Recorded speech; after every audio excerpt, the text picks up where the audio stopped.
This is the Sunday Business Page with John Delano. Good morning, I'm John Delano. Welcome to another edition of the Sunday Business Page. And our very, very special guest today is Michael Johnson, who is a former congressional staffer who has written an absolutely fascinating book called Fixing Congress. Mike, it's good to be with you. Thanks for joining us today. Oh, good to be with you, John. I will point out to our viewers that Mike was on Capitol Hill back in the 1980s when I was on Capitol Hill, and it's great to see you. Tell us a little bit about this book you've written. You want to hold it up and show us? Sure.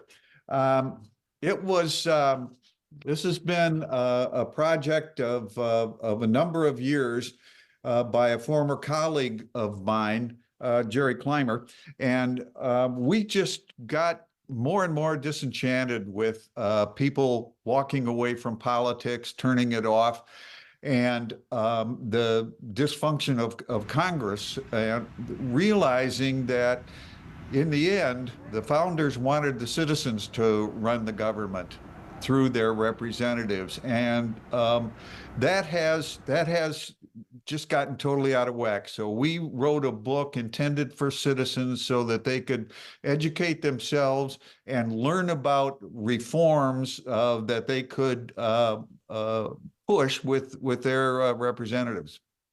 I think that's very important because I think there are a lot of misconceptions about how Congress operates. And I know in your book you point out a number of them. But the fact is that all is not hopeless, even though we think Congress is totally dysfunctional right now. Yes, that's exactly right. The institution is sound. Our system of government is sound.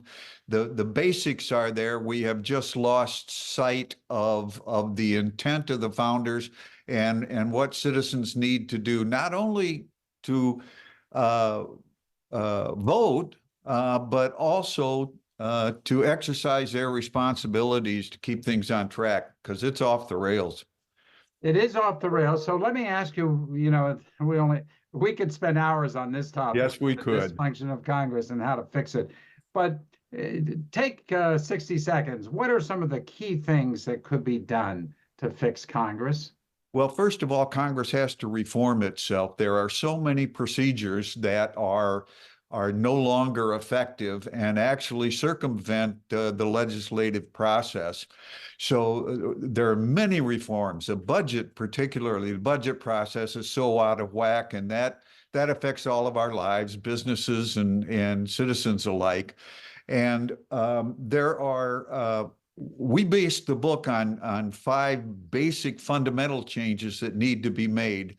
One is civics education, and it's unfortunate, but 40% of the American people can't name 3 branches of government. 40% can't pass the civics test for citizenship, when 80 to 90% of immigrants do. Also, civility.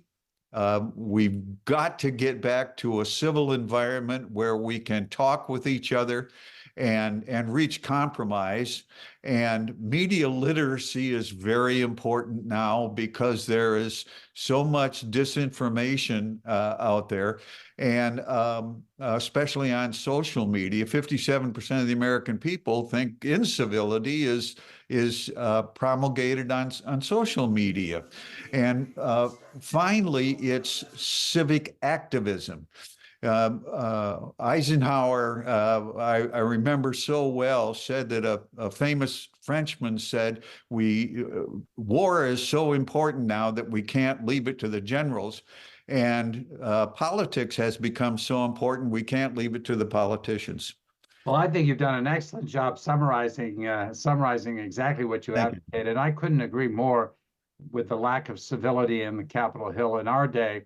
Bob Michael, your boss, the Republican leader, and Tip O'Neill, the speaker, got along. Even though they disagreed on a lot of things, they got along, and that was important. So yeah, that's absolutely right. Michael Johnson, thank you, sir, very much. Your book is available at bookstores and Amazon and all the rest of the outlets. It's called Fixing Congress.